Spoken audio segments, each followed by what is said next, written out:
What's up everyone? Here's my fourth and final part in my video series where I document my growth as a small YouTube creator over my first year of growth. In the first part of this series I talked about my numeric growth, subscriber counts, video views, things like that.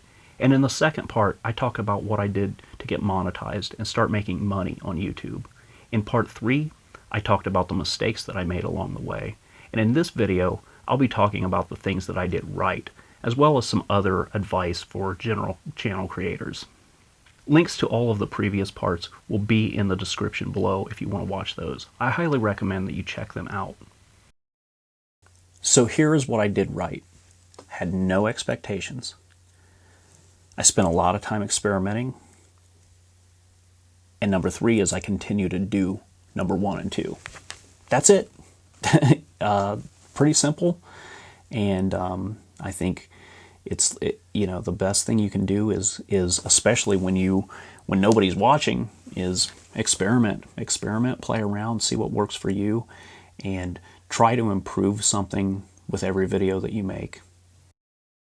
Another thing I learned is not to fake personality. I am a soft-spoken guy. I'm kind of a chill guy. I'm kind of a relaxed. I've got a laid-back demeanor and, yeah, a little bit of a southern drawl in my accent. Can't do anything about that. There are these YouTubers who are just loud and all over the place and in your face. And, I tried to fake that energy for a video or two, and it is cringy. It's fake, and it shows through when it's fake. Yeah, you want to show personality, you want energy, but you want to be genuine more than anything. And to me, when I went back to just speaking in the way that I speak with more confidence, speak with more, authority, speak like you know what you're talking about. You don't want to just kind of give a delivery like this, but yelling at the camera is not synonymous with personality. And you see that with a lot of younger people trying to be over the top and crazy and wild, and it's cringy. It's really cringe-inducing to watch that kind of thing. So just really be you and get in front of the camera, talk to the camera. As weird as it sounds, sitting in a room alone with a camera pointed at you it's not easy to talk to that camera, even though nobody's around. It's, one of the things that I recommend is have somebody that you like, maybe, a family member or somebody like that, behind the camera. Talk to them. It makes things a lot more comfortable when somebody is in the room with you. My daughter recently just started her channel. She wasn't sure where to begin. So I stayed behind the camera and recorded her, and she just kind of talked to me about what she was doing in her video, and she seemed to be just a natural with it. It is weird talking to a machine like they're a person.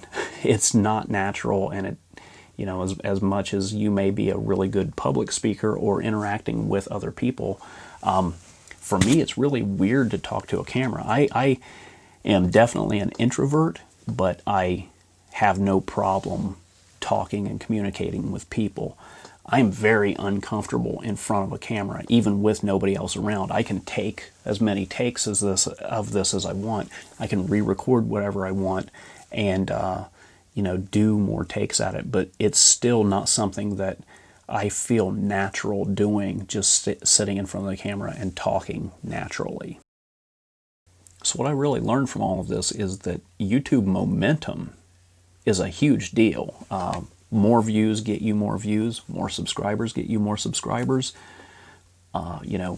One video performing really well is going to basically take up the performance of all of your other videos. So as we saw from my analytics in the beginning, I was getting around, before all of this started, I was getting around, 1,000, 1,500 views per week.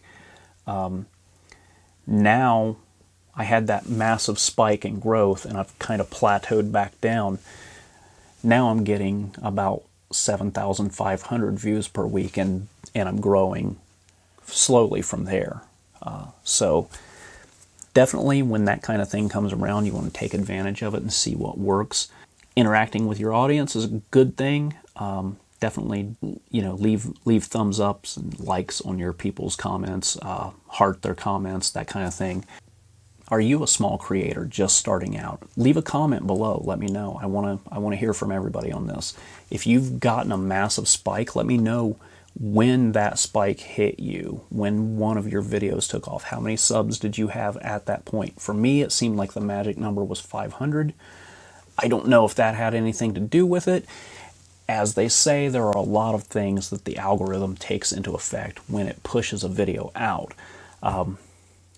That being said, I got very lucky. I'm very fortunate to have so many people leave so much support for me in the form of comments, likes, shares, all of that stuff. I couldn't appreciate you guys more. You are awesome. That's it for now, and I'll see you next time.